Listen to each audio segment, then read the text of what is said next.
I won't do so more. As sure as I lies on this floor. Yes, as sure as I lies on this floor. Death and the devil, you have killed me.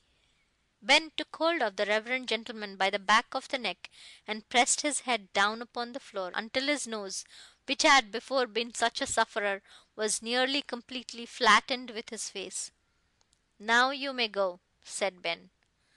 Mr. Lupin scrambled to his feet, but Ben followed him into the passage and did not yet let him go until he had accelerated his movements by two hearty kicks, and then the victorious beefeater returned to the parlour. "Why, Ben," said Mr. Oakley, "you are quite a poet." "I believe you, Oakley, my boy," said Ben. "And now let us be off, and have a pint round the corner." "What!" exclaimed Mrs. Oakley, "and leave me here, you wretches?"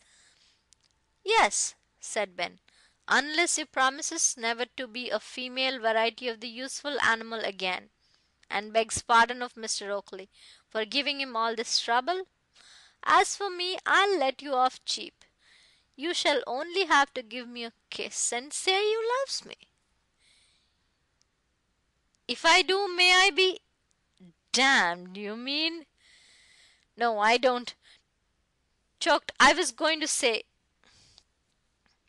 Then you may be choked, for you have nothing to do but to let your legs go from under you, and you'll be hung as comfortable as possible. Come along, Oakley."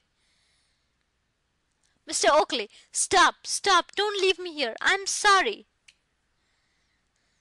"That's enough," said Mr. Oakley. "And now, my dear, bear in mind one thing from me.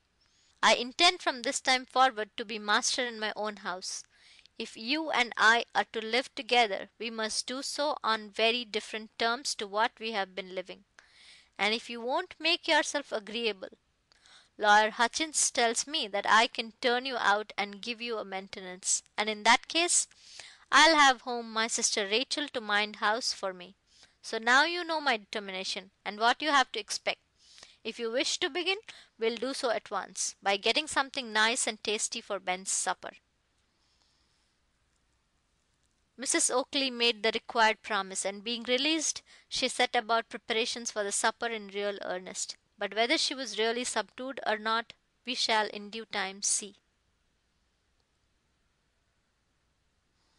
End of chapter 9. Recording by Red Abras, May 2008.